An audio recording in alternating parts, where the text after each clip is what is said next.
Hello, people of the internet. I am James Phoenix. Welcome to the WWE Fantasy LOG. Mhm.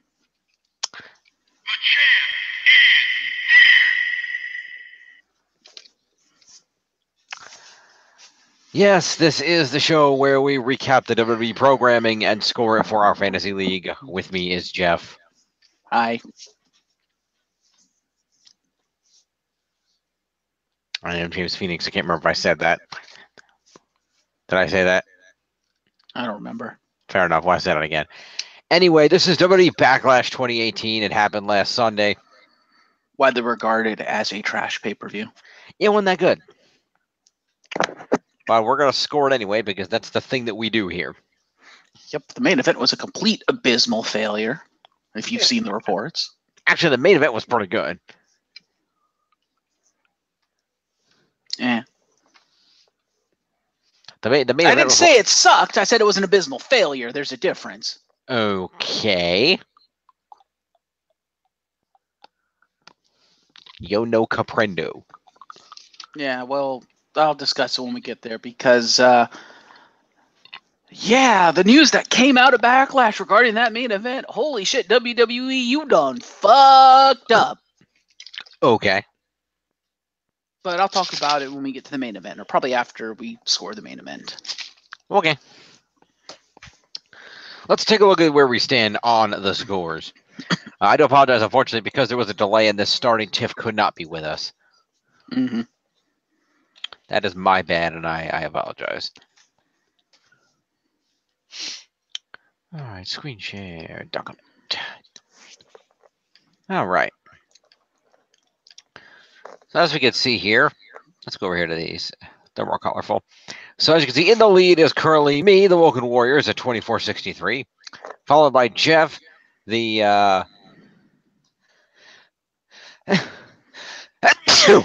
sorry. Followed by Jeff, the Glorious TNA Purosu Club Originals. My quota is met at 2119. And in third is the Legit Rowdy Architects at 1903. Yeah. Meanwhile, over on the leaderboards, top of the leaderboards is Seth freaking Rollins, the Intercontinental Champion, at 258. Followed by Jeff Hardy, the U.S. Champion, at 249. The Monster Among Men, Braun Strowman, at 224. Followed by Drew Gulak at 165. One half of the Raw Tag Team Champs, Woken Matt Hardy, at 164. Followed by the leader of the Balor Club, Finn Balor, at 152. Just a couple points ahead of the other half of the Raw Tag Champs, Bray Wyatt, at 150. The WWE Champion, AJ Styles, clocking in at 135. Followed by the Viper, Randy Orton, at 114. Just a point ahead of the SmackDown Women's Champion, Carmella, still barely eking her way in at the 10th slot at 113. So there you go. Let's hit this up. All right. Let us go to the event. Yes.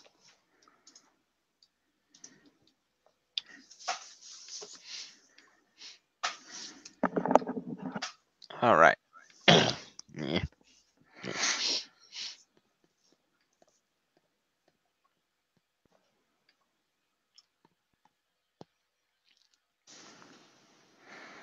Are you now going to change your team name to the Leaders of Worlds? I am not. You are not pure. I am not one of the leaders of the world. That would be either Matt Hardy or Bray Wyatt. I am a Woken Warrior, a follower of Matt Hardy. Yeah, fair. There is a difference. Fair. Mm-hmm. So, pre-show. Nothing important happened. Moving on. No, there was no matches? There was a match. I'm kidding. But it was a match that nobody gave a shit about. Except for us, because points. Yeah. Renee Young was running the kickoff show. She was joined by Booker T, David Otunga, and Peter Rosenberg. Mm-hmm. They hyped up the matches. The Miz Taraj were in the backstage area. Okay. And they were looking over a list of people they might want to try to partner up with. Except they're no longer called the Miztourage. Well, I'm calling them that for now. So, yeah, they're looking at a list of people they might want to partner up with. Okay. When in walked The Miz. Okay. He says, Daddy's home. He applauds them on the mind games they've been playing with Seth Rollins and Finn Balor. And talks about bonding with them on the set of the Marine 5. And he said he wants them to walk with him to gorilla position. But they don't follow him, and Dallas informs him that they're not supporting Cass and Miz's story anymore, and they walk off. Ooh, they actually turned on The Miz. They did. He doesn't need them anyway. No, not really. So, promo to Bo, Curtis, and Miz. Right.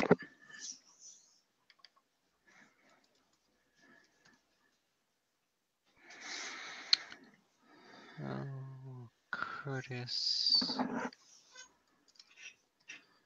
and Dom is. Dom is. Okay.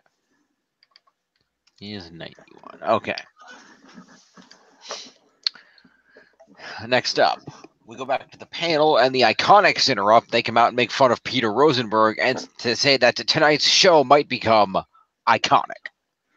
Yeah, far from that. So, a promo to the Iconics.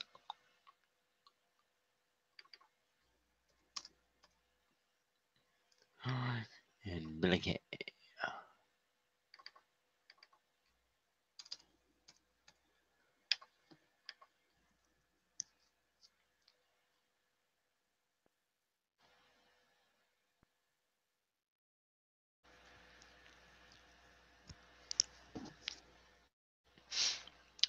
Next up, Sasha Banks approaches Bayley in the back, saying that Bayley says they should stop fighting, and she wants Sasha in her corner tonight. Sasha is ticked off that Bayley wants to be friends again now that she needs her. Bayley says that Sasha's full of herself, and that Bayley says she can handle Ruby Riott tonight, just like she handled Sasha in the past. They argue, and Sasha tells Bayley she's on her own.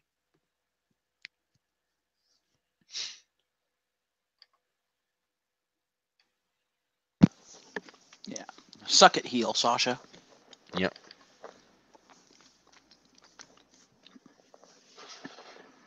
I'm not 100% sure who the heel actually is anymore in that feud.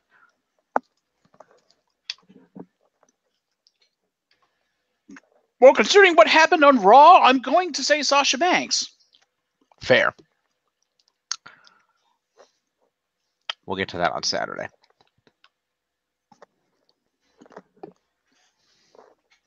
Meanwhile, we do some promo videos. Raw and SmackDown GMs Kurt and Paige do an interview with the kickoff panel via live video feed from backstage. And they give their predictions for the show tonight. Paige picks Charlotte versus Carmella for match of the night, while Angle says it'll be either Nia versus Alexa or Joe versus Reigns. Neither.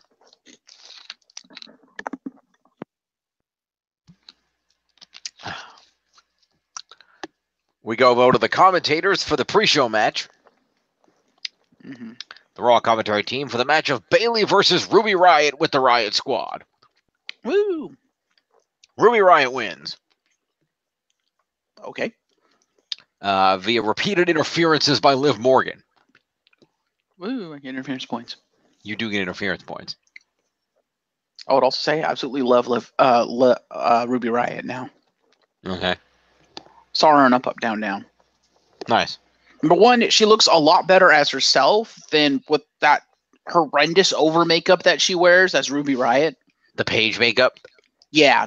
No. I understand she's going for that look, but even with her standard makeup, she still's rocking that look because that's her look with the tats hanging out and the jacket and that hairdo and her natural hair color is black. She still has that like goth look going. Just, God, that makeup is horrible. But apparently Ruby and your boy Xavier Woods found out they have something in common, and it just made me love her even more. They were both in musical theater growing up. Oh. because they were both in musical theater stuff and like high school stuff. And we now find out how and why Xavier Woods can actually sing. Mm-hmm. He has something very much in common with you, Mustachio. Right. And play trombone. Yes, but he has something very much in common with you. Okay. He was in choir. Oh, good for him. Yeah, that's why he can sing. Yeah. I'm gonna say Ruby Riot's awesome. Yeah. I'm gonna say you said they had something in common. I was gonna be like, wait, Ruby was in a video with Paige too? Given her look, I wouldn't put it past her.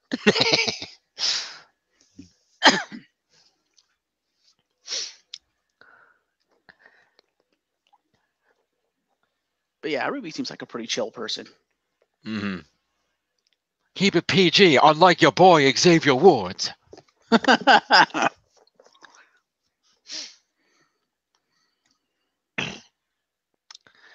Anyway, so multiple Riot Squad interferences result in Bayley losing this match. Fair.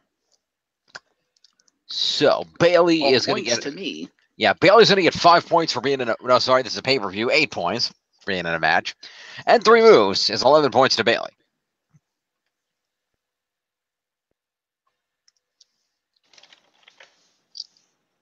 That's Bayley at 44. Okay. And then we're going to have accompaniment interference to Sarah Logan and Liv Morgan. Yep. What it do? So that'd be an 11 point. So that's that was 43. And then Sarah Logan. 11 points, which is also 43. Okay. Then Ruby Riott will get 20 points for winning this match. No, sorry, to pay-per-view. 30 points for winning this match. She will get 8 for being in the match, is 38. And 1 move is 39 points to Ruby Riott. All right, then. Indeed. 78, 87. Bam. Alrighty. So, the Riot Squad regroups after the match, and then we go into the pay-per-view proper. All right. Insert opening videos, singing of national anthems, etc. Etc. Etc. Yep. Which reminds me, I need to tell you something hilarious after we're done. Sure. Query, have you seen the television program Avatar: The Last Airbender? Of course I have. Have you seen the entirety of it? Of course I have. Okay. See, I have not. I'm in the process of watching through it with Anastasia Laserbeam and Melissa and Cam. And I found it quite humorous because we were watching the other night. We meet up one night a week, either Friday or Saturday, to watch. And as we were watching last week, we were in the middle of of book 2, the Earth book. Mm-hmm. And we happened to stumble across the episode with the Earthbender Wrestling League. Ah, yes. The introduction of Toph. Yep. The Boulder says. Yes. I thought you'd get a kick out of that. Now, I particularly like the Fire Nation dude. Stands for singing of Fire Nation national anthem. Yes, they literally made him Iron Sheik. No, that would be Nikolai Volkov.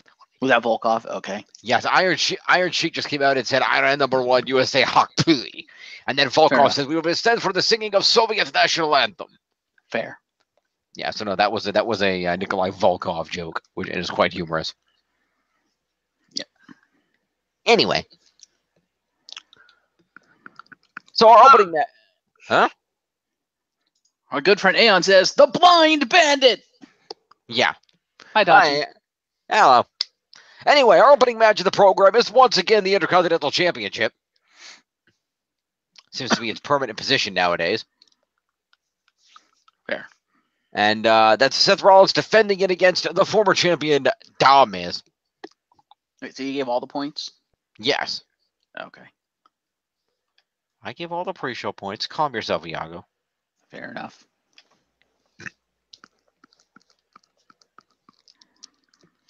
Anyway, so Seth Rollins successfully retains the Intercontinental Championship. Bullshit. By managing to hit a curb stomp in lieu of a knee injury. Again, bullshit. Yeah. It happens. This So, is probably the only good match on the card. we'll see. This was an excellent match, though. So, we're going to start off with The Miz. Mm-hmm. Who's going to get himself 8 points for being in a match on a pay-per-view. And he's going to get 13 move points. It's 21 points to The Miz. Yep. Yeah, 92.02, 112. Bam. All right. Also, we called it. Okay. Well, the prediction, we predicted Seth was going to retain. Fair enough. And then Seth Rollins is going to get 30 points for winning this match on a pay-per-view. He's going to get 20 points for a retention of his championship, is 50. He will get 8 points for being in a match, is 58. And he will get, let's see, what did I just say, 58? Mm-hmm. 58. And then he will get 16 move points. Jesus. Is 68. And then another 6 is going to be 74 points to Seth Rollins. God damn. He's Seth freaking Rollins. Fuck him. Right. So it's 74 plus his existing 258. It's going to put Seth Rollins at 332 points. Fuck him. Bam. Firmly securing his lead.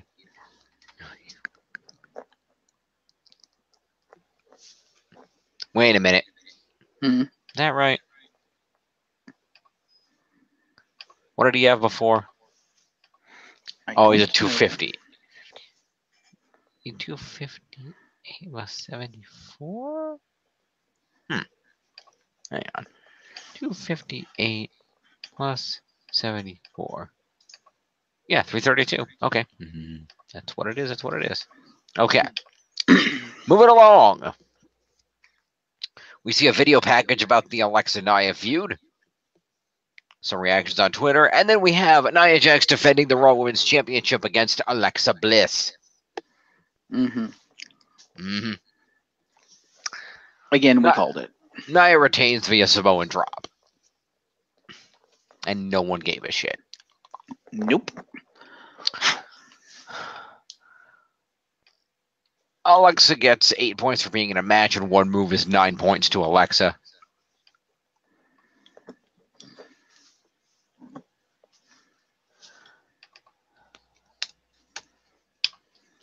Nia gets 20 for winning, 25 for a retention. Sorry, 30 for winning, 25 on a retention of the title is 55. 8 for competing is 63. And 4 moves is 67 points to Nia.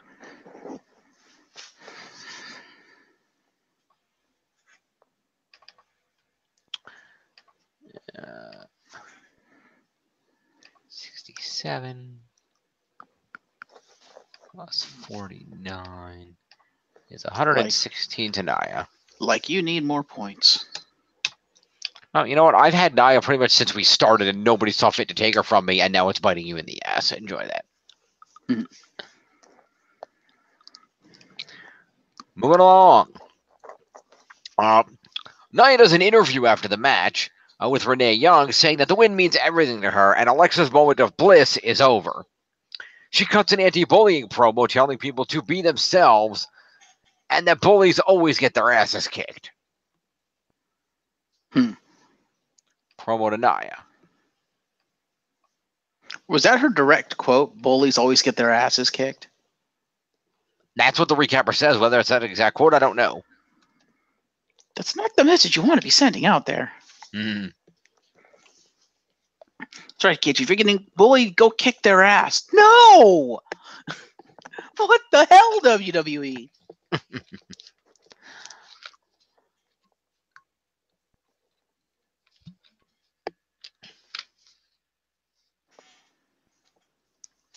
Although, apparently that is a message you want to send out because Daniel Bryan's being bullied by Cass, and, well, you saw what happened. Yeah. Anyway, We cut to the back to Samoa Joe. Joe is gonna kill you. He proceeds to do an interview where he states that Roman Reigns has lost his determination, power, and speed, and tonight he will lose to Joe and feel pain. I wish. No, one of those two things was accurate.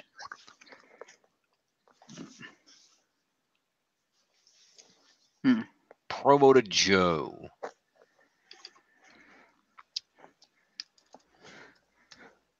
And don't worry about it, Jeff. Joe has better things to do than beat up a guy who can't even win a title. He has an actual champion with an actual title to go after. He's just going to get armed to nutsack. You know that, right? I don't know. Shinsuke won't let him anywhere near it. He's going to get armed to nutsack if he tries anything. Yeah, you realize it's Joe. He'll catch Shinsuke's arm, then rip it out of its socket and beat Shinsuke with it. And then choke him out for good measure. You saw how well that worked on Roman Reigns. And Roman Reigns is only half the man Shinsuke is.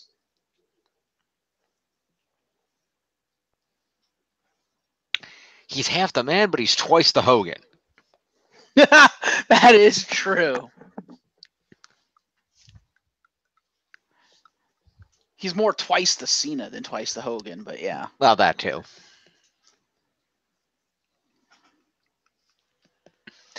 Anyway. Yeah. We go to the ring for a United States Championship match between Jeff Hardy and Randy Orton, in which Jeff Hardy comes out victorious via Twist of Fate and Swanton Bomb. And who didn't see that coming? Nobody. Yeah. Randy Orton gets 8 points for being in this match.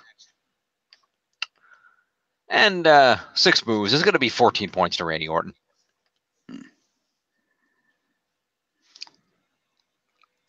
14 points to Randy Orton. 28. Yeah, right. Moving along. Jeff Hardy is going to get himself 30 points for winning this pay-per-view match. He's going to get 20 points for a retention of his championship, is 50. He's going to get 8 for competing, is 58. And 13 move points is going to be 71 points to Jeff Hardy. Ooh. Let's go Hardy. Let's see, 71 points to Jeff. There we go. Okay, so let's see here. Clear 71 plus 249 puts Jeff Hardy at 320 points. Brother Nero. Second to Rollins. Really? I thought Rollins only had like 307 or something like that. No, Seth Rollins is at 332. Fuck. Still winning by 12 points. Fuck you, CrossFit Jesus. CrossFit Jesus. Anyway, moving along.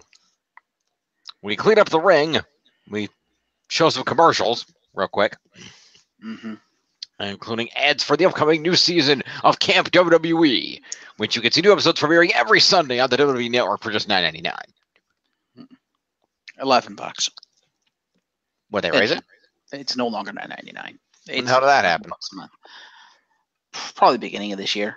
Yeah, I noticed it on my credit card statement like a couple months ago. I was like, oh, they raised it. No, it's not. It's only like $2, but still.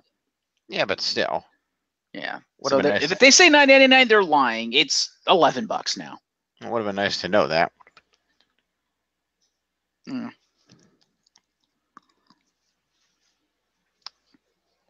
Now you know you're paying $11 for that service. Let's see. Not according to the receipt I received on May 4th. They charged me $9.99. Probably plus tax. I don't know, because like I said, my charge was around $11. No, that's the charge that went through. The receipt isn't from them; it's from PayPal. I have it running through PayPal. Huh? PayPal sent a payment of $9.99. I wonder why that one was 11. Then that's weird. Hang on a sec. Let me see what they charged me for the last month. You continue, because I actually have my credit card statement right here. I think. Okay. Or maybe not. Shit. Where'd it go?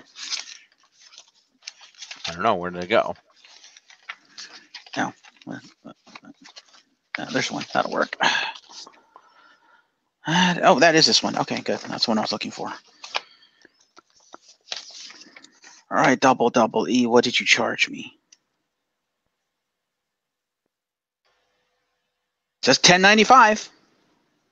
$11. Well, you fail then.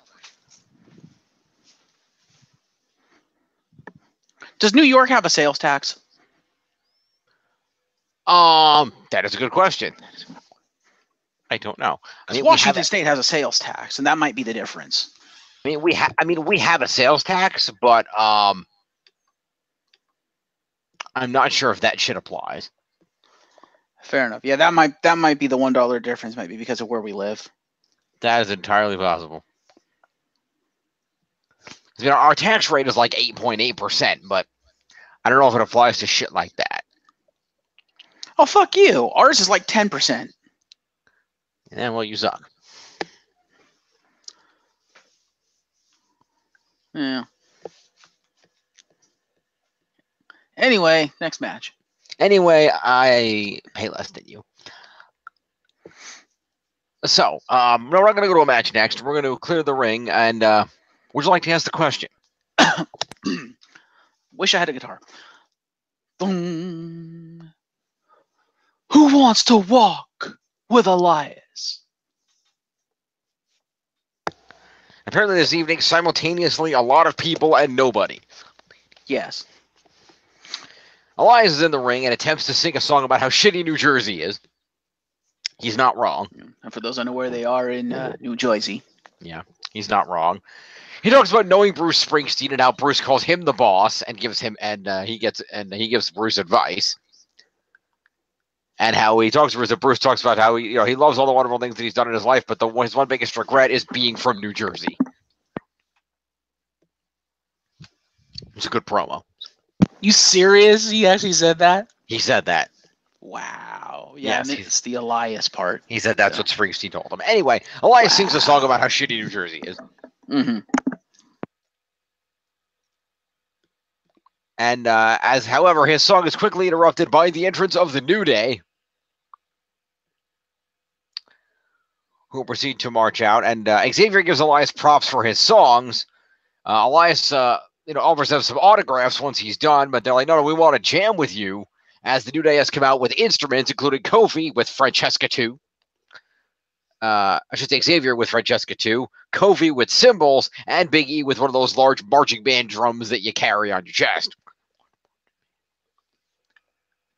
And Elias tells them to take their toys and go play somewhere else.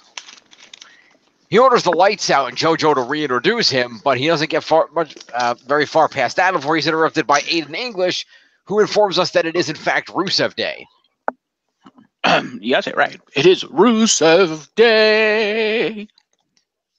Not even close. Well, I'm not eating English. Rusev Day.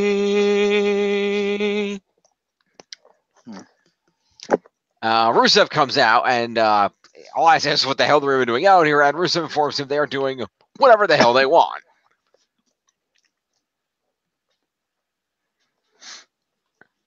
Okay. Elias then attempts to start the song again, but he's interrupted by No Way Jose and his conga line. No way. Right. Rose. No way. Rose. No way. Rose. So anyway, he begins marching around the ring, and the New Day gets in the conga line as they're marching around. Mm-hmm. And Titus Worldwide and the Fashion Police are already in the conga line. Fandango is doing his Fandango dancing at the back of the conga line. Okay. And Elias tells him to knock it the hell off. He yells at everybody to stop, stop, stop, stop, stop. Turn off the music. This is my night. I'm going to perform, and nobody better interrupt me again. The lights go back out. He's introduced again, but he doesn't get into anything until he's interrupted by Glorious. I won't give in till I'm victorious. But instead of appearing on the stage, Bobby Roode appears in the ring behind Elias and proceeds to pull him out of his chair and hit him with a glorious DDT.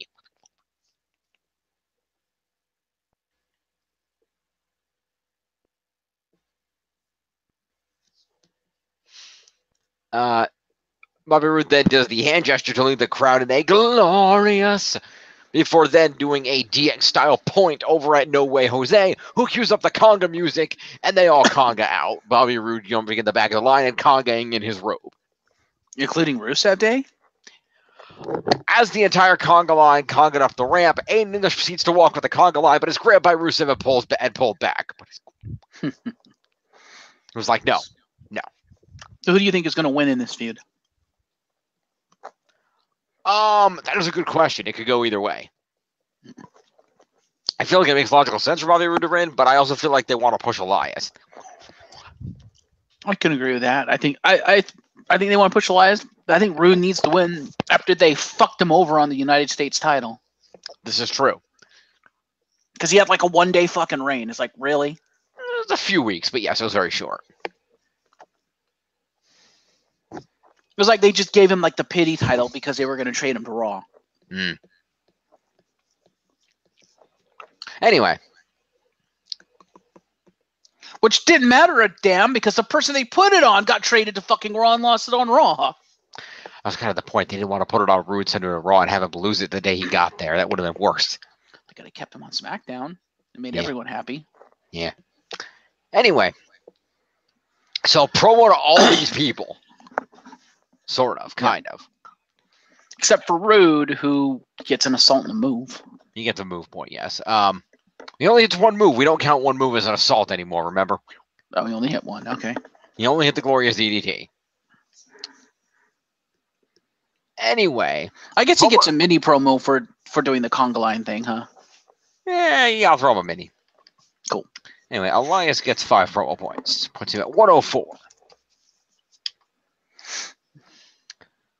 All right. So then we're going to have the New Day. We'll get a promo. And Kofi. Unsubstantiated internet reports indicate that Big E might be leaving the New Day to pursue a singles career. Okay. That would suck. Yeah. Purportedly, Xavier and Kofi would continue on as a two-man New Day. But we shall see. All right, so we got the New Day, and then we get Aiden and Rusev. Can't Big E pursue a singles career while still being part of the New Day? Theoretically. Would that not actually give him an advantage in said singles career? This is true.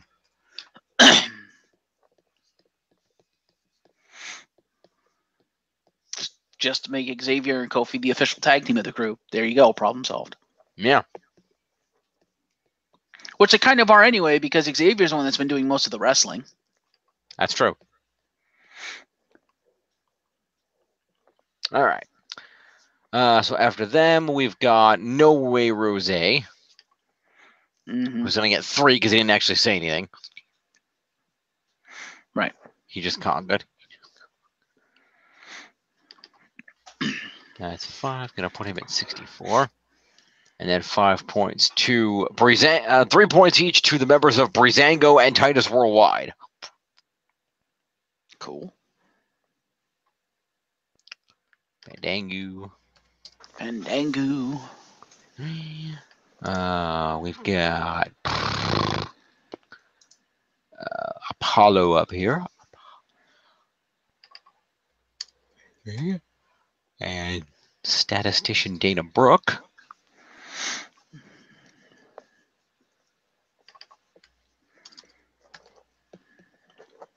And let's see here.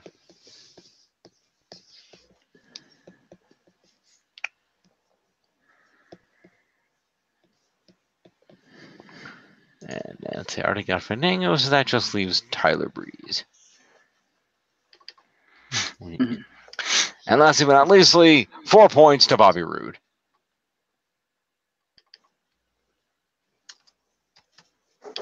Glorious.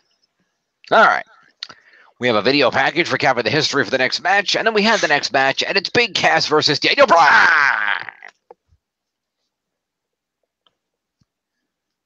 Okay, then. And it's a yes lock submission victory to Daniel Bryan. Who? Yes. That's the last points I'll ever get from Daniel Bryan. Why is that? Well, considering he got completely destroyed on SmackDown. Did he? Yeah. I don't You know. didn't read the results? I don't even remember what the hell happened on Tuesday. He got his ass kicked by Rusev Day because Big Cass decided to insert his boot into Daniel's face. Ah. Yeah. That's right. I remember now.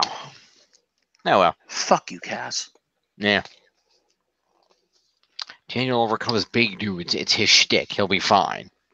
I wanted victory points. Damn it. I wanted him in that match. Yeah, well. You get victory points here. Big Cass gets 8 points for being in a match. And that's about it, because Cass didn't do fuck all. Yeah. Well, it's Cass. Yeah. If you want. You can at least try to boot somebody in the face or something. Actually, Bryan got an evasion. He did try to boot him in the face. Bryan evaded it. Right enough. Anyway, Daniel Bryan is going to get himself 30 points for winning a pay-per-view match. 8 for being in it is 38. And 6 moves is 44 points to Daniel Bryan. Daniel Bryan. Daniel Bryan! 46. Top 10 for Daniel Bryan. Okay. Big Cass proceeds to attack Daniel Bryan after the match and beat him up around the ringside area. The crowd chants, "You tapped out" at Cass. He then throws Bryan back in the ring and hits him with a running big boot. So that's an assault and a boot to Big Cass. Okay, then. That's 5 points. Puts him at 56. All right. Next up, we're informed that The Miz and Daniel Bryan were going to be guests on the Backlash post show. And then we go to the SmackDown Women's Championship match between Carmella and Charlotte Flair. But surprisingly, Carmella wins cleanly. Yeah, it surprisingly was a decent match. Carmella actually, in fact, can wrestle when they let her. Apparently. I did not expect that. And neither hide nor hair of the Iconics.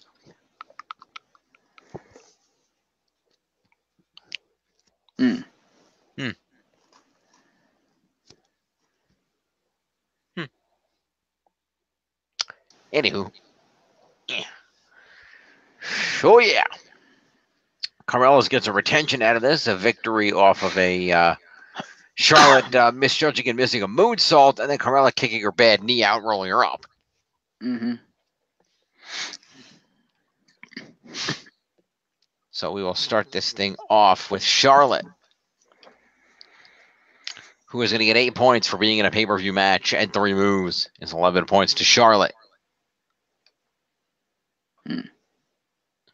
11 to Charlotte is 108. Yep, and this we'll cover on Saturday. Charlotte just kind of fucked me over. Yeah. Carmella gets 30 points for winning a pay-per-view match. 25 for a retention of the women's title is 55. 8 for competing is 63. And 7 moves is an even 70 points to Carmella. Ooh. Yeah, Charlotte just fucked me over because she ain't going to be around for a while. Okay. You don't have that. Or I guess we're going to go over it tomorrow, but you don't have that on the news. I don't recall having seen that. Yeah, she popped a boob. Oops. So she has to go in for surgery. I didn't think she even had implants. Well, now you know, because WWE had to come out and say that's what she's going to do, because she's going to disappear after the European tour. Ah. which is going on now, I guess. After she gets back to the U.S., she's going to go under the knife, and then she's going to have to recuperate from said surgery Okay, then. because she popped a boob. Fair enough. So yeah, them shit, not real people. Mm. Sorry to burst your bubble. And no reaction from Jim. Wow. Nope. Well, fuck you.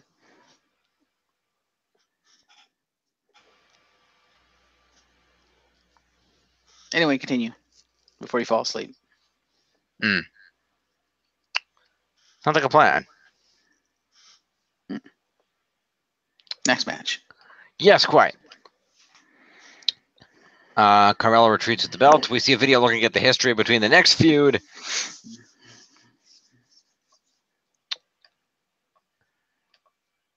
And then we have AJ Styles defending the WWE Championship against Shinsuke Nakamura.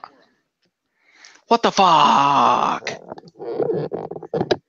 All the fuck this match. In a punch the opponent in the balls match.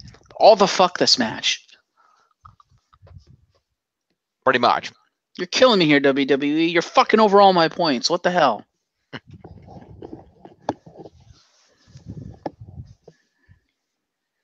That's what you get for keeping AJ and Shinsuke. Hey, anyone could have taken Shinsuke. I offered Shinsuke to fucking Tiff, and she didn't take him, so not my problem. It's your problem now, for he put his fist in your team's nutsack. Apparently. No, speak English. Oh, he spoke plenty of English on SmackDown.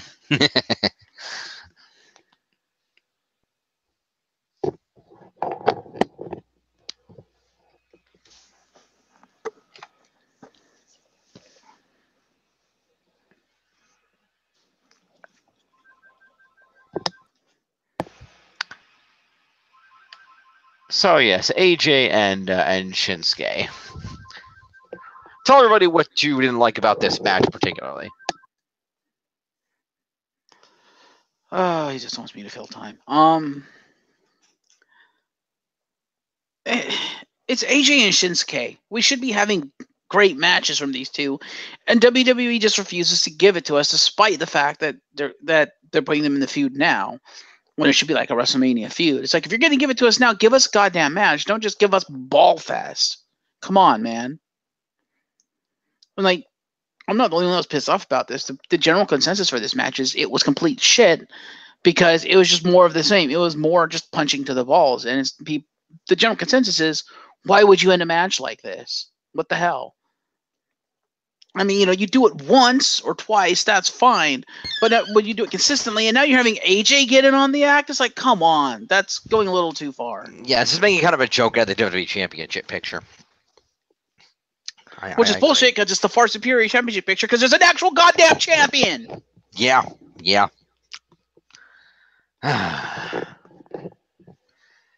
Anyway, let's give people some points here. So, this was pretty much, we're going to consider this a draw, because it was.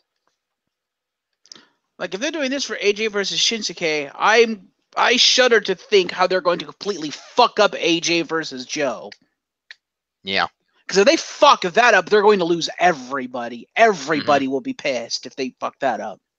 Mm-hmm. Because, WWE, you may think you're hot shit. You may think TNA doesn't exist. Yeah, just you wait until you fuck up AJ versus Joe. Then we'll see how much TNA doesn't exist. Mm. Because TNA will come back and kick you right in the nuts. No, I don't think they will. Well, the TNA fans. That's what I mean by how much they don't exist. It's like, yeah, they exist more in your company than you think they do, and they are very much more important in your company than you think they are, and you're going to find that out the hard way if you fuck over Joe and AJ. Mm-hmm. Guarantee that will happen if they do that. Pretty they much. better not fuck it up.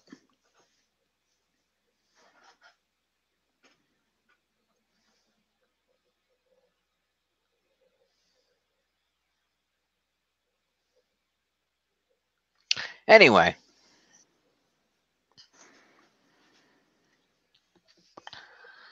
So, in the event of a draw situation, it's 5 points to each competitor. So, each competitor will get 8 for competing, and 5 for the match is 13 points to each competitor to start with.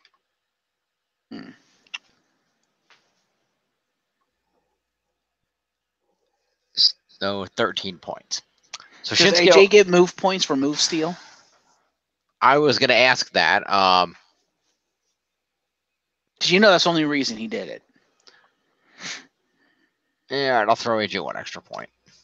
I'll be good about it. Anyway, so 13 is base, so Shinsuke gets 13 plus 14 moves. Yeah, it's 24. It's 27 points to Shinsuke.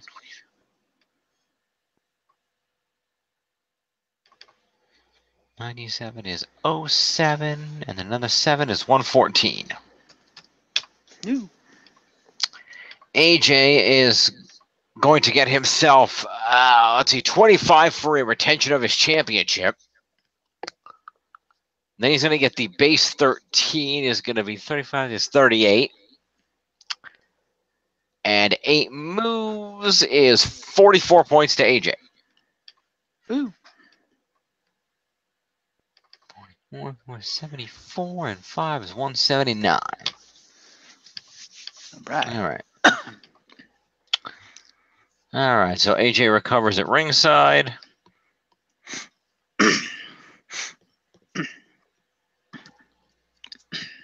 No,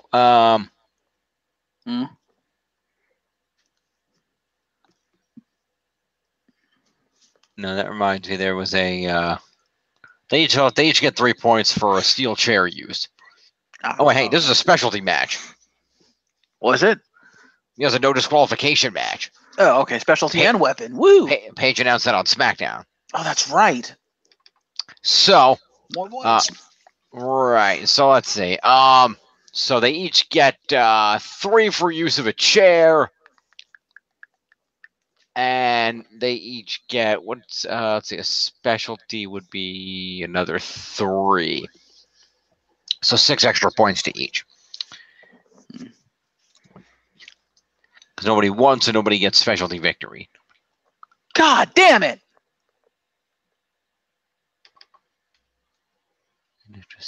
120 for Shinsuke. Okay. Next up, we clear the ring. AJ is assisted to the back. And we have a tag team match play between Team Cammy versus Braun Strowman and Bobby Lashley. And no one cared. Yeah. I mean, you done fucked up a pay-per-view when fucking Braun Strowman doesn't get a pop. Yeah. He got a little pop. Not enough. Yeah. Got pop when he power slammed them both after the match. Not really.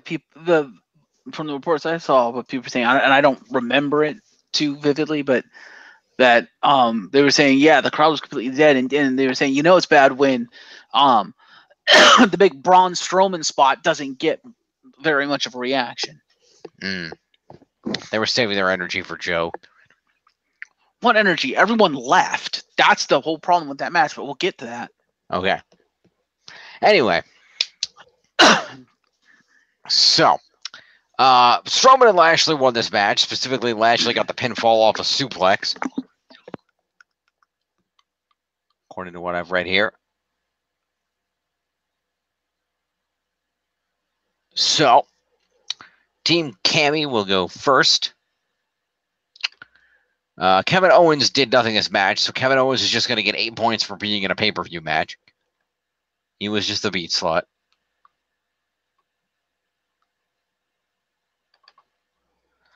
And 6 of 8 is 93. And Sami Zayn is going to have 3 move points, so he'll get 8 plus 3 is 11 points to Sami.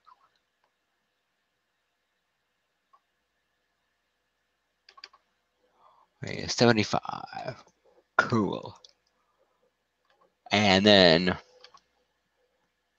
Braun Strowman is going to get himself, let's see, 15 points for being on the winning team. He'll get 8 for competing in a pay-per-view match, is 23. And 2 moves is a nice even 25 points to Braun Strowman.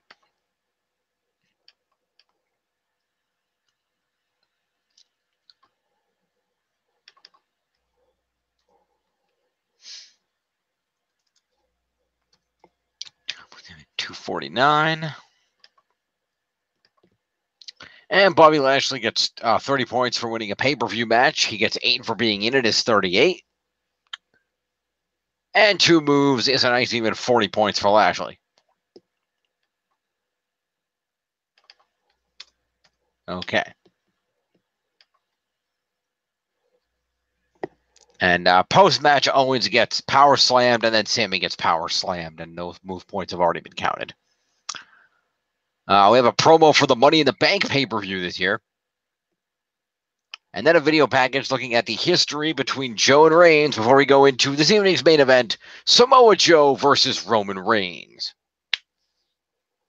For bragging rights, I guess. Again, all of the fuck this match. Yes, go ahead and explain your concerns with this match. Want me to do it now? You don't want me to do it afterwards? You want me to score it first? I can do that. No, go ahead and score it first. Okay. Stop eating in my video. Anyway. Done. Good. Anyway. Nothing more to eat. Good. So, yeah, Joe and Reigns. Roman Reigns wins off a spear. Fuck you, Reigns. But the match opens with Joe beating the shit out of Reigns before the bell rings and suplexing him through an announce table. The German one specifically.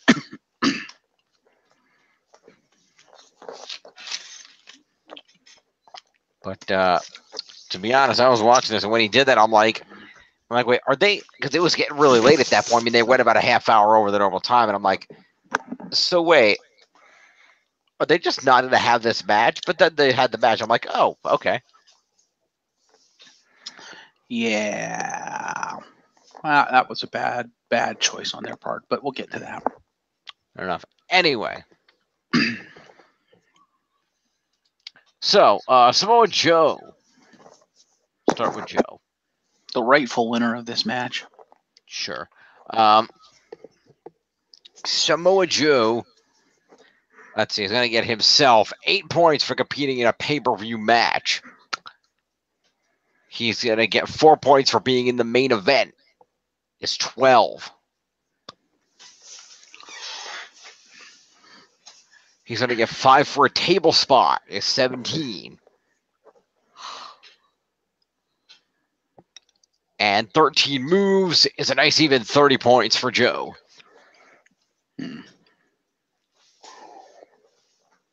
includes main event points, right? Yes, it does.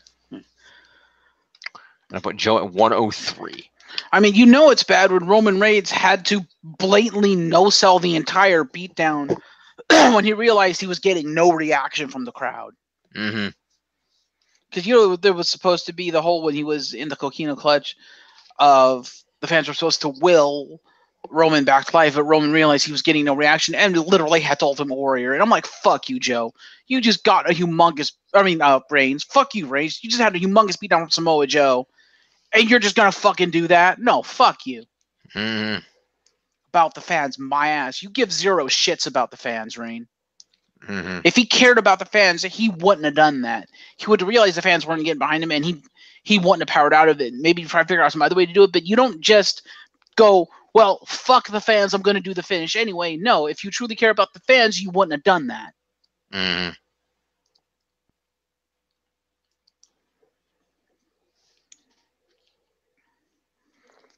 So that just, to me, proves Roman Reigns gives no fucks about the fans and only cares really about himself. Except you don't just go out there and change a finish on the fly. That gets you fired. Or at the very least get you in big trouble, as Big Cass from what happened after SmackDown last week. What happened after SmackDown last week? Well, I'm gonna mention this, but you remember last week how Big Cass brought out that little person, Daniel Bryan? Yes. Yeah. Well, from what I read, apparently that bit was supposed to end with Big Cass hitting the boot on the little person. And Big Cass explicitly asked if he could do more, was told no, went to Vince to go over the guy's head, was told no by Vince, and then still continued the beatdown after the boot anyway. Oh. Specifically, you might remember he mounted in a Thez press position and threw punches. And yet they allowed him to fuck over Daniel Bryan? Yeah, apparently WWE doesn't give a shit about their policies. He still lost the match. He did, but he still fucked over Daniel Bryan this week. Well, I don't know. But purportedly, they were not particularly pleased with him. Whether the result of him, whether the result of him losing the match was the original intent, or whether he lost purely because of that, who knows?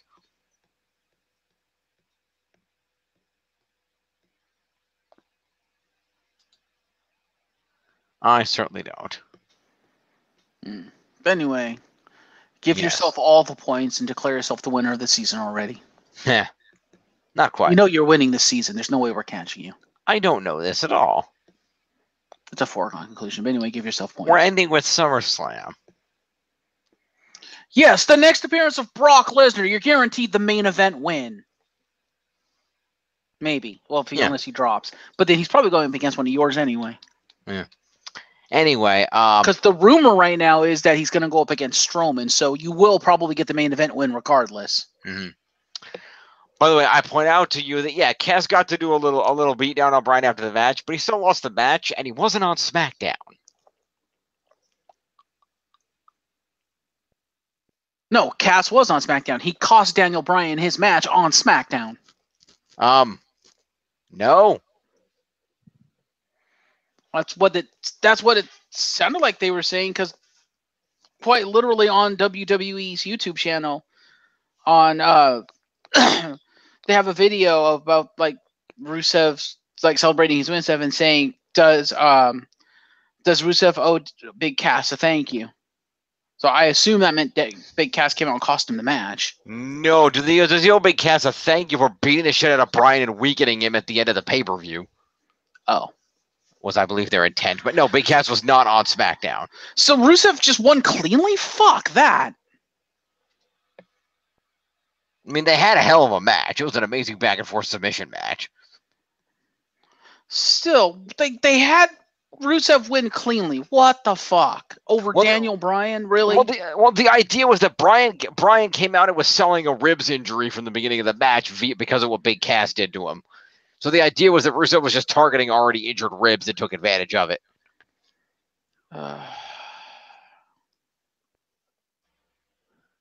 All the fuck that shit.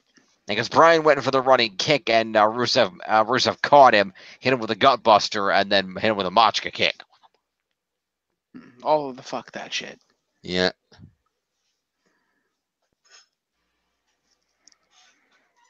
Oh, yeah. No, he score Reigns. Yeah. But like I told you with this year, they can't put everybody in the Money in the Bank match. They can't. No. I didn't say they could. That's why they're trying to be more selective with their people. Anyway. Also, there are heavy rumors flying around that because there's a lot of time left, they haven't announced it yet, but there are heavy rumors flying around that there will be another Money in the Bank match this year. Well, that's more than a rumor if you believe the photo that came out showing 3 cases. Okay. And the third case has yet to be announced. Okay, then. Yep, because there's a white one, a red one, and a blue one, apparently. And the blue one has yet to be seen. That is a complete lie. No, it's a white one, a green one, and a red one, I think is what it is. Something like that. The red one makes sense. They were shying away from the red and the blue because they were brand associated. And there's a white one and the green one. The white one is the women's one. And the green one is the men's. Yes, those were debuted. And then there's a third one. I think it's a red one. Okay, then. It's either a red one or a blue one. But either way, there was a photo of some sort of like promotional material that was showing 3 cases. And supposedly, and I wasn't going to mention this until like the weekend, but supposedly it was supposed to be announced on Raw, but they decided not to announce it yet. Well, yeah, because they didn't want to announce everything at once because they have 6 weeks till the damn event. Yeah. So I think it's more than rumor. I think it's all but confirmed. Okay. Because that would also explain why. Did you watch Raw at all? Did you watch any of the promos on Raw? Some. I saw the last 2 hours of Raw or so. Because I don't know if you saw it, but on Raw there were some tag team promos. There was Breezango and the Ascension. Yes, I remember the Ascension one. And that would explain why they were doing promos as a tag team, because they're hyping up for the tag team one. Yep. Makes sense to me. So it's all but confirmed at this point. Fair enough. Yep. We shall see.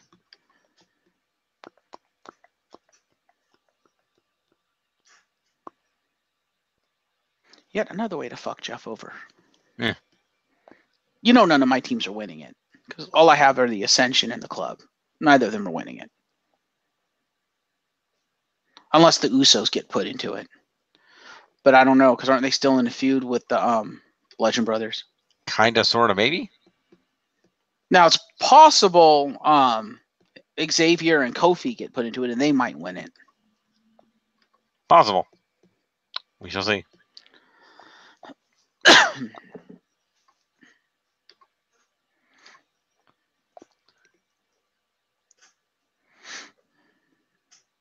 Fair enough. Anyway. Let's go ahead and wrap this up. So Roman Reigns. It's not a title match, luckily, so that helps. But Roman Reigns is going to get himself 30 points for winning this match.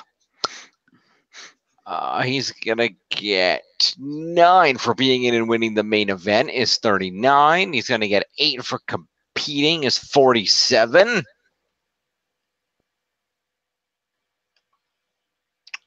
And 12 moves is 49. 59 points to Roman.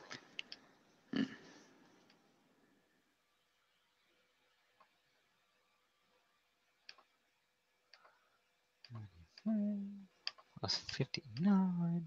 It's 133 points for Roman. By the way, did you give Joe OMG points for like putting Roman through tables and shit? I did give him 5 for a table spot, yes. Cool. Indeed. So yes, now the many problems with this match of White was a complete abysmal failure. Go for it. It had little to do with the quality of this match. Big part of it was, and you know you fucked up the match when Stone Cold Steve Austin calls you out on your bullshit. Because the first thing is, and I don't remember who he was talking to. Didn't really recognize the voice. It was on a podcast. I assume it was his. But he was saying one huge problem was the pacing of the match, where you start with Joe just completely destroying Roman Reigns, and then you all but stop the match for the ref to quote unquote do his job. And like, are you okay? Can you start the match? Are you okay? Can you start the match? And it literally grinds to a halt for a full like 2 fucking minutes before it starts again. And then you have to work everything back up again. And as Austin pointed out, you know, once you do that, you've lost everybody. The match is dead. It's over. It's done. You fucked up. Because Joe had everyone in the palm of his hands beating up Roman Reigns. He had them invested. He had them excited.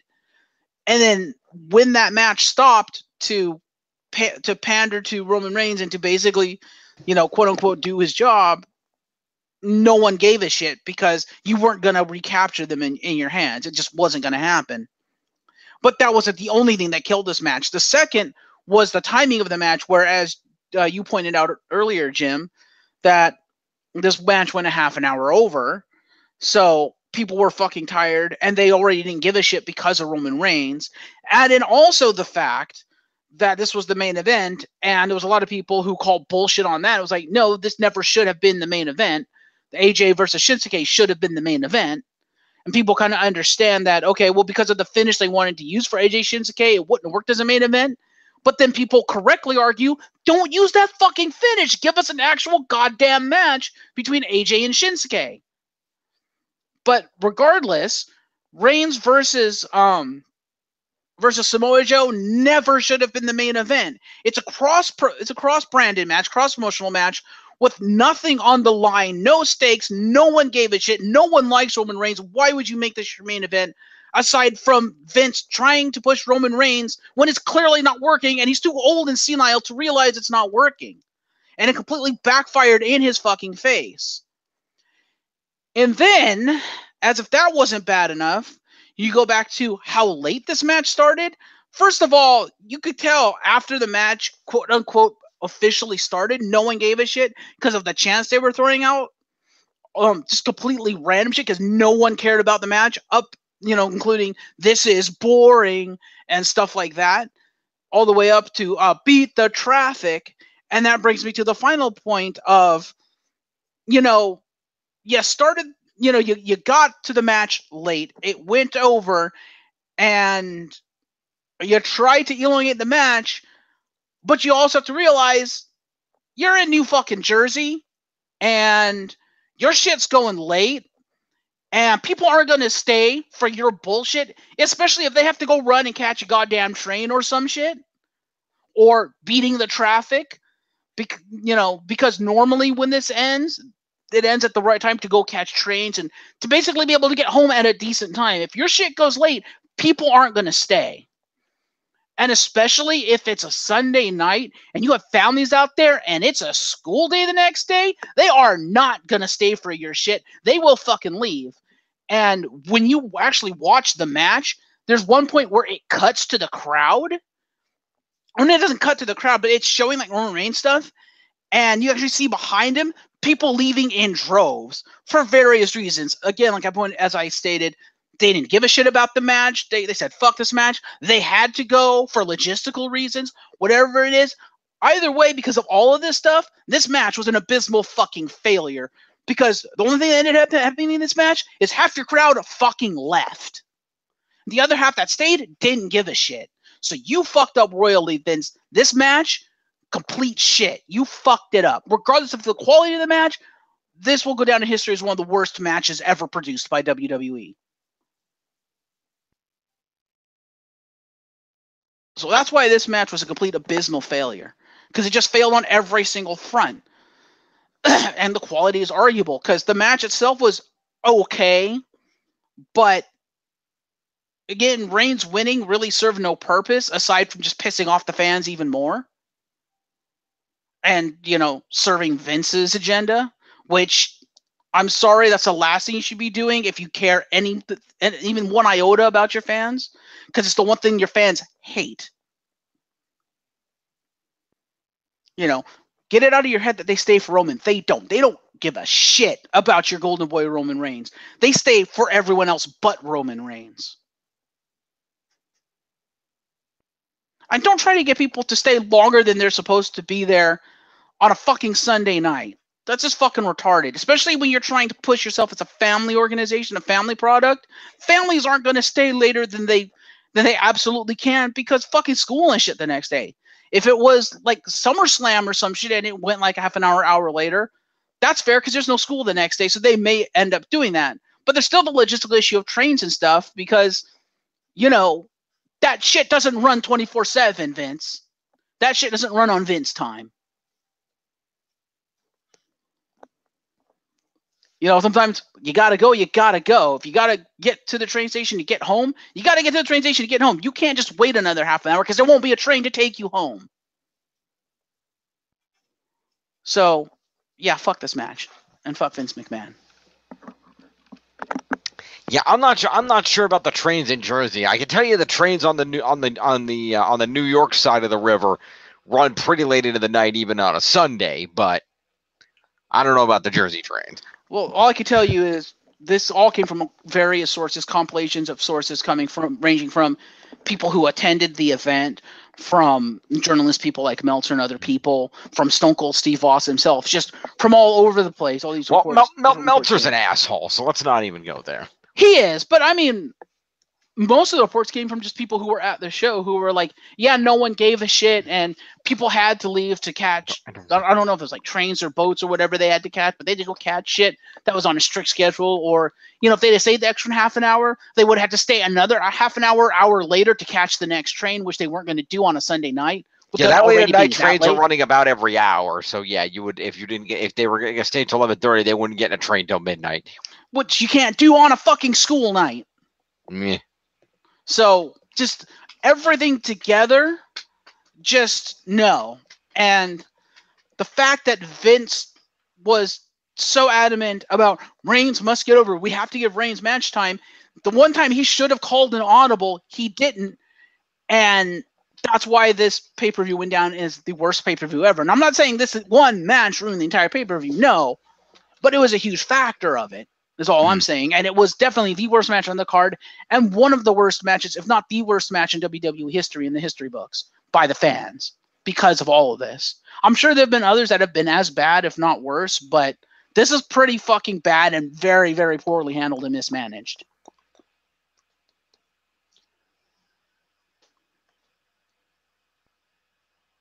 And as Stone Cold pointed out, a lot of it could have been softened and maybe averted if they had just thrown the rule book out the goddamn window for once and just had the ref ring the goddamn bell the minute they got in the ring.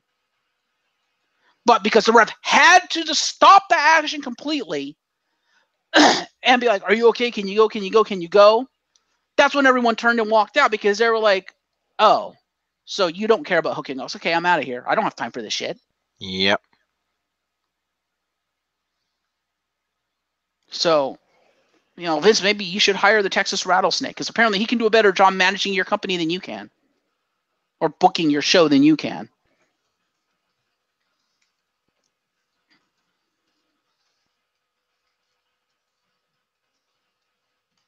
Apparently. But yeah, when the overwhelming consensus, the almost unanimous consensus is that was a shit show, it was probably a shit show. And having seen the match, I can kind of concur. It was pretty much a shit show. And I feel bad for Joe because it's not like no one likes Joe. Everyone loves Joe. They just, number one, felt Joe deserved to win, and two, the match was a shit show. And unfortunately, Joe was a part of that match. Unfortunately, Joe, kind of sucks to be you, but not much you can do about it, dude. Sorry. Yep. Just never agree to wrestle Roman again unless there's a title on the line, unless you're going to win. Because if you do, you're going to fuck yourself over. I can tell you that right now.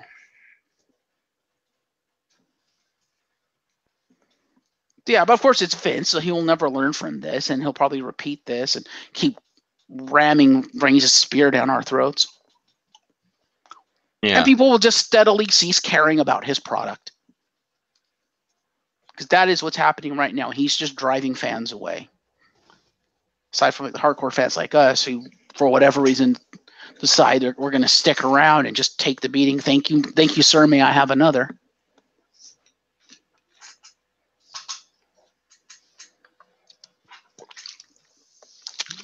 And you completely tuned out of the show. That's great. No, I agree. It's complete fucking bullshit. Yeah. I mean, do you agree with my assessment that Vince is basically driving away his fans at this point, the fans of his product at this point?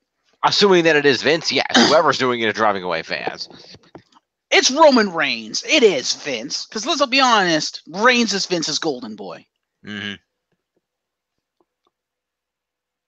I mean, Vince is getting a little scared because he keeps hesitating to pull that trigger on Reigns, but we know he wants to pull the trigger on Reigns because he's in fucking everything, including main events he has no business being in. He should not be the main event for all these matches when he has nothing to do with what the main event should be, which is the goddamn title. Yep.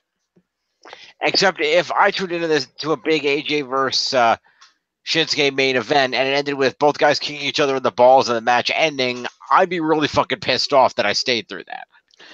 Which is, if you actually listen to anything of what I said, you said that ending should have happened. I heard you. Yes. And I said I understand why they chose not to make that the main event because they wanted to go with that ending.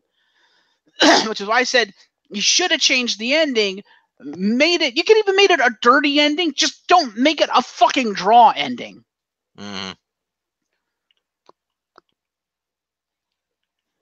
Like, I don't know, you could have You could have Nakamura win by low blowing him, like have him not get caught. Or, or maybe like have him low blow him, not get caught, and have AJ still win. Or have him try to go for the low blow, have AJ counter it and win. But don't end it like that. Because this is the pay-per-view where they needed that to be the main event. And by not making that the main event, they kind of doomed the main event to failure, especially with what the main event was. I mean, regardless of what the main event was, it was going to garner a negative review. There was already a negative favor going into it just by virtue of it wasn't the WWE Championship match. And Brock Lesnar couldn't be ours showing up. So that alone already made whatever match you were going to put in that spot, people weren't going to like it. But if it was anything else other than Roman fucking Reigns, people might have at least watched it and would have said, it's okay, it's not a bad match. Shouldn't have been the main event, but it's not a bad match. But Roman Reigns, not deserving to be in the fucking main event, combined with the shit show WWE Championship match, and the fact that the WWE Championship wasn't the main event and it should have been, kind of kicked yourself in the balls there, Vince. There's no way around it. You fucked up so hard, you kicked yourself in the balls. But you know what? Vince has, what did he call them? Like brass cojones or whatever. So he probably didn't even feel it because he's that much into himself. No, I don't think he's ever said that. He said something about his balls in the past. He said they were large grapefruits. Fair enough. Yeah, probably large padded grapefruits, so he didn't actually feel it. And it's like, what's he going to take for Vince to get his head out of his own ass? Or is that never going to happen until he either dies or just gives up the WWE?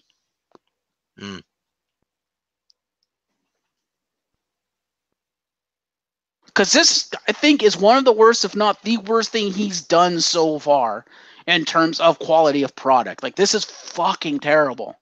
And there is no excuse for this level of incompetency. It's almost like Vince either doesn't understand or doesn't care about his own product at this point and only cares about pushing his own agendas and the people he wants to push at the expense of what the product has been, the legacy of the product, and what it should be. And I think Vince is the only one that really feels that way when you have fucking like people like Stone Cold Steve Austin calling him out on his bullshit. Being like, what are you doing? When you have Taz saying, what are you doing? When you have people under your own fucking employ questioning, the fucking wisdom coming out your head. I mean, it's no secret that the current superstars, a lot of them aren't happy, or a lot of them do question it. They look at it like, what the fuck is this? It says it all for over a decade, the Big Show was constantly questioning your decisions. The Big Show was looking at it and saying, what is this bullshit? This is stupid. But Vince just doesn't care about anyone but himself, and he doesn't care about anyone's agenda but himself. He wants Roman Reigns to get over, and he doesn't care who he has to drive away from the WWE to achieve that. And it's probably going to cost him the WWE at this point.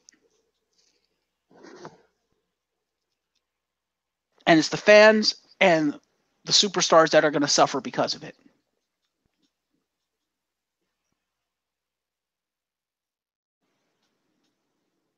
I mean, it says it all when Vince basically forces Paige to come out and lie on national television. That's how much into himself he is and how much he doesn't care about anybody else. Of course, you didn't see that because you never watched the beginning of the shows, so. Well, we're going forward because I'll actually be home for it now, but. But you didn't see the beginning of SmackDown this week, did you? No, I was watching SmackDown the whole time. I just don't remember it. She literally came out and lied to the audience, probably because it's what Vince told her to say. Okay. Because she literally came out and was like, Backlash was a smashing success. And the crowd was just like, the fuck did you watch, Paige? Huh. Like, literally, there was some cheers, but for the most part, it was just kind of confusion. Because as you pointed out, Paige was there. It's like, did you actually watch the pay-per-view you were supposedly a part of? But it's obvious that it's Vince McMahon propaganda. It's obvious Vince was telling her what to say as the GM. And it was so awkward. Oh my God, it was so bad because the crowd basically gave her the what the fuck response. Like, like I said, there was some cheers, probably by the mindless sheep that still buy into Vince's drivel, but the majority of the crowd was just like, uh-huh? Mm. So, yeah, Vince is just deluded right now, and it's just getting worse and worse. And this is the worst I've seen it. Before I've said, okay, Vince is kind of off in his own world. He wants to push this person, blah, blah, blah. That's all well and good. When things get bad enough, or, when it becomes obvious that it's not working, he'll probably shift because he's not that stupid. History has shown he's not that dumb. Boy, was I wrong. Like, either he's always been this stupid and he's just gotten ass lucky, or he's gotten really fucking senile and gone into dementia in his old age. Because this is unbelievable what he's allowing to happen because of his own ego. It's like, wow.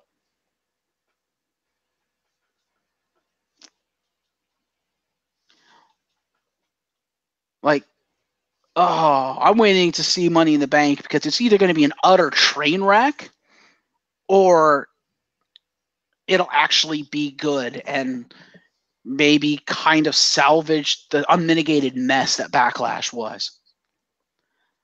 But I don't know, with who's being put into these Money in the Bank matches, I'm really afraid who they're going to give these contracts to. And again, the fact that, and I was going to mention this, tomorrow on the news, but fuck it, I'll mention here, and I kind of alluded to it earlier, the fact that reportedly Brock Lesnar is not scheduled to appear again or to have a match again until SummerSlam means he's not even going to show up at Money in the Bank. So we're going to have 2 pay-per-views in a row without the Universal Championship, which what the fuck? People are pissed about that. People have been pissed ever since Brock Lesnar became champ. I mean, they were happy when he became champ, but then when it became apparent he wasn't going to be around unless WWE bothered to pay him and he could be arsed to show up, people have pretty much turned against Brock. They're happy to see him, but they don't want him to be champion. And I agree with that. Because as, other people have said, it's the one thing that people do agree with Roman on. Your top champion should be a fighting champion. Your top champion should defend that belt at least once a month. Your top champion should be there every goddamn week. And the fact that Brock Lesnar can't be arsed to show up unless Vince waves a briefcase full of money in his face, that is horseshit. And this is just more proof of Vince doesn't care, because apparently Brock's not going to show up until SummerSlam. He'll probably show up like a few weeks, but he's not going to defend time. I think he'll just show up, then he'll have Paulie talk a little bit, and then that'll be that. And he might like suplex someone or F5, whoever he's feuding with, and then he'll show up at SummerSlam. So I can see that. Yeah, I don't have much faith for Money in the Bank at the moment. Especially if they're going with 3 Money in the Bank matches, that's going to be the majority of that pay-per-view. Yeah, pretty much. It's going to be those 3. It's probably going to be AJ versus Shinsuke again. Or maybe they'll throw Joe in there as a triple threat, unless they put him in the Money in the Bank match. They will probably have 2 women's matches for the titles. I don't know if they'll do the other ones. I don't know if they'll do the mid-cards or the tag titles. Those might be off the card. Because if they put all of that on the card, I don't see those mid-card title matches and the tag team title matches being very good because I don't see them being very long, because there's just not enough time to put all those title matches and 3 Money in the Bank matches. That's not going to happen. And they have to put the women's matches on the card. If they don't, there will be riots, because people were already pissed off about the Saudi Arabia thing. They're not going to let it fly if you do it in America. They'll be like, no, fuck you, you sexist pig. So they have to be on the card. Both of those matches have to be on the card. And you have to put AJ Shinsuke on the card because Brock Lesnar ain't going to fucking show up. So there has to be a world title defended. Mm-hmm. So, yeah, I don't see Money in the Bank being that great a card, especially if half your titles just won't have time to be on the card. Well, we'll see. We'll see what happens. We'll see how many of those because if all those titles get put on the card and you have 3 Money in the Bank matches and one of them is a fucking tag team Money in the Bank match, you're gonna have like a WrestleMania length pay-per-view. This gonna have to be a 5-hour pay-per-view at that point. Not necessarily. If they have a 2-hour pre-show and they put a couple of matches on the pre-show. But I suppose you could put like the tag title matches on the pre-show or some shit. That was my thought. Get them out of the way. Great morale boost for your people saying, "Oh, we're gonna shunt you to the pre-show because we don't have time to deal with you on the main show." What the fuck? Yeah, well, shit happens. Anyway, let's check the scores. Yeah. So let me go up here and hit the button. All right, scores stand as follows. In the lead is me at 27.69, the Woken Warriors, followed by Glory S at 24.65, just about 300 points behind. And in third at 20.69 is Tiff's team, the Legit Rowdy Architects. Well, at least the spread is even. Yeah. Which is more than we can say for a lot of our seasons.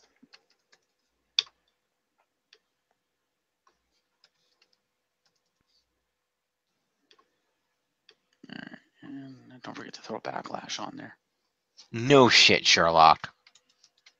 Hey, you forgot to put scores on before. I wouldn't put it past you to forget to put the name of the show on there.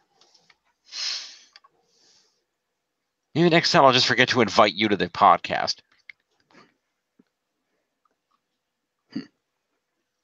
Well, not podcast, whatever the hell this is. Anyway, that was on the 6th that event happened. Yeah. Okay, there we go.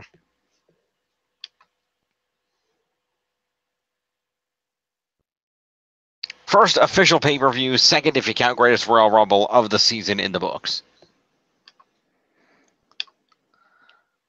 Man, that sucked for Tiff. She only got like 100 points. Yeah. Check the leaderboards. She still got the number 1 on the leaderboards. That's the only reason she's keeping pace. Seth Rollins was the only reason I kept pace last season. Welcome to my world. That's true. Well, maybe that's karma for her taking Seth Rollins off your roster. Maybe. Unfortunately. Yes. Aeon says it's pretty close to podcast, so that works. Mm-hmm. Fair enough. I'll take it. You could call it a live stream. Yeah. Anyway, yes, at the top of the board is Seth freaking Rollins, the IC champion at 332. Jeff Hardy, the U.S. champion, coming in second at 320, followed by the Monster Among Men, Braun Strowman at 249. Then we drop down to the WWE champion, AJ Styles at 185. He's back. The SmackDown Women's champion, Carmella at 183. Drew Gulak of the Cruiserweight division clocking in at 165, just 1 point ahead of one half of the Raw Tag Team Champions, Woken Matt Hardy at 164. Followed by Finn Balor of the Balor Club at 152. Bray Wyatt, the other half of the Raw Tag Champs, coming in at 150. And just a few points behind him, rounding out the top 10 this time, is Bobby Lashley, beating out Daniel Bryan by 1 point. Yeah.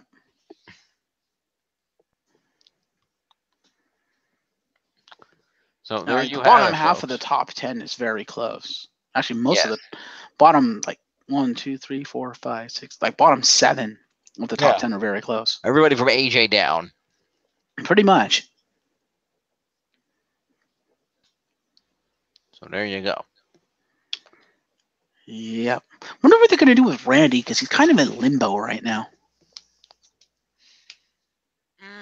Let's see. Something to do with Randy Orton. I know what I'd want them to do with Randy Orton, but they won't do it. What would you want them to do with Randy Orton? Trade him to Raw and have him RKO Roman Reigns out of nowhere.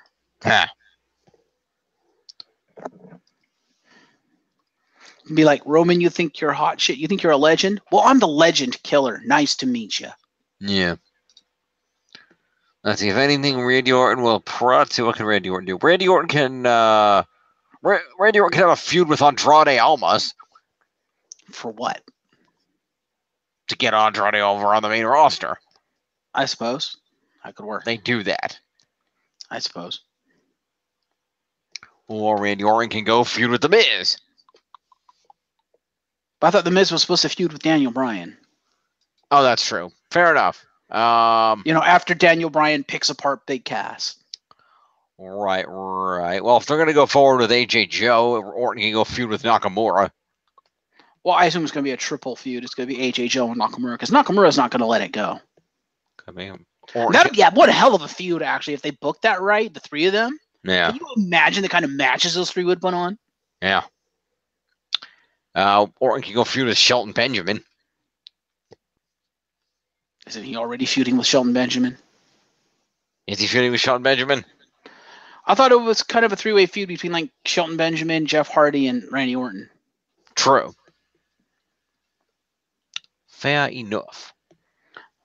But that's hence why I said kind of limbo, because I think that the problem is, okay, I just realized the problem with that feud, it's just not doing anyone any favors because they're all old. All three of them are old. No one benefits from this feud. Literally no one is benefiting from this feud. They're all the same fucking age. The audience benefits from seeing some experienced wrestlers put on a good show. Yeah, the audience benefits from actually seeing good wrestling for once in 20 years, but aside from that. Yeah. The other thing, I mean, depending on how long they're going to keep this Brian Cass thing going, Orton can feud with Big Cass when he's done. I could actually see, that would be a good feud. I could actually see once Brian's picked him apart, Big Cass could be like, yeah, screw you, Brian. I'm just going to let The Miz deal with you. I'm going to turn my sights on another small person who has something he doesn't deserve, and I can see him going after Jeff Hardy. Yeah, that works. That'd be an amazing feud. That'd be a good feud. I could actually see him taking the title off of Jeff Hardy eventually. I could see Jeff Hardy putting him over. Maybe. Because there's no way Orton will put it over. Orton won't do it. Uh-huh. Orton will just RKO and be like, no, you don't deserve it, kid, and walk off. Benjamin, I could see going either way. Yeah. But Hardy, I could see totally putting him over. Yeah. I don't know. I just feel like Orton's kind of in limbo on SmackDown, and has been in limbo on SmackDown pretty much ever since he re-debuted on SmackDown. So that's why I was surprised he didn't get moved to Raw, because I think he would thrive better on Raw.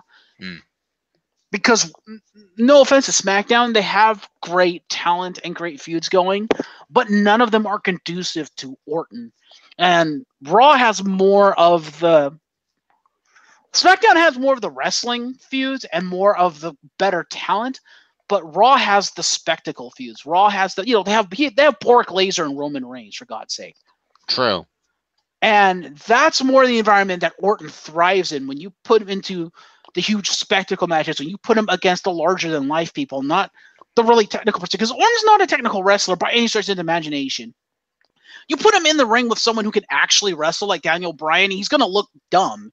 He's going to look like really, really bad. But you put him in the ring against someone like a Roman Reigns or a Brock Lesnar or, whoever the hell else is over there on Raw, like the Authors of Pain or something. He can make them look good, and they'll make him look good because that's more of a spectacle type thing.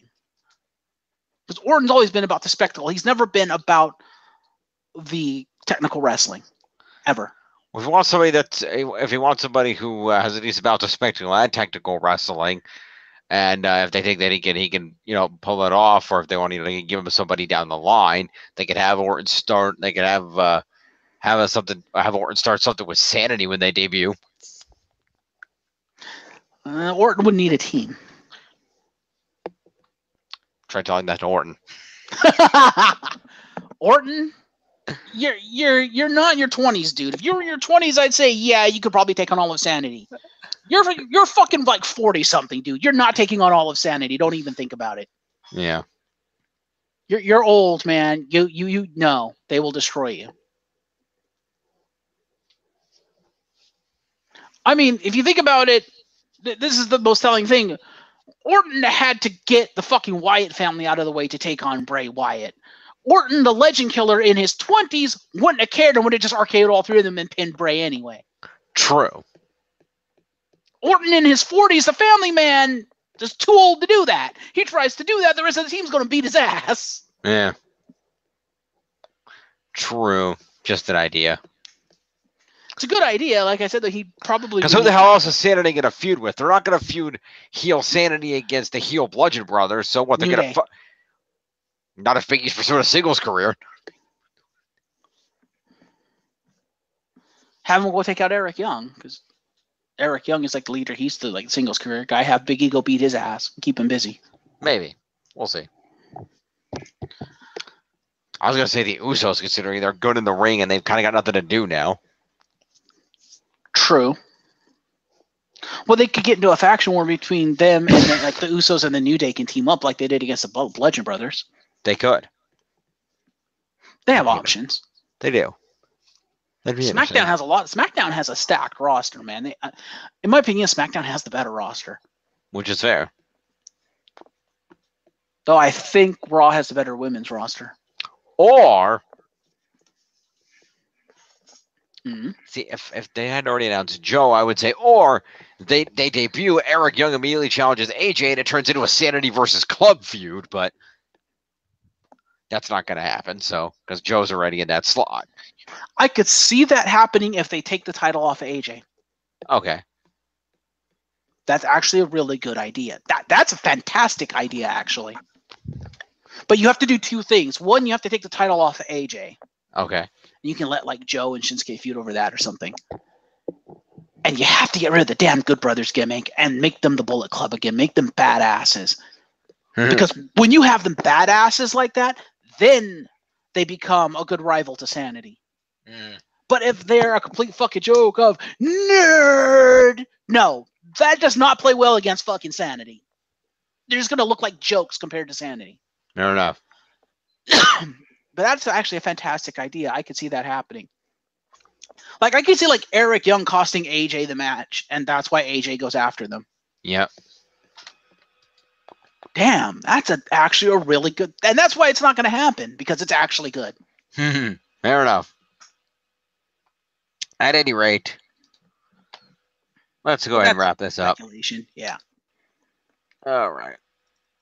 Booyah. So, this has been the scoring of the Backlash, folks. Join us tomorrow night for the news, and join us on Saturday night for the usual scoring shenanigans.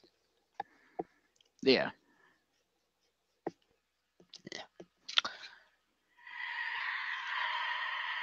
Didn't mean to hit that, but sure, let's go with it. At any rate, Sure.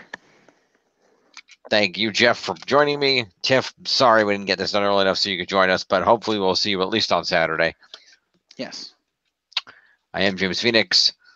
We'll see you next time, everybody. You want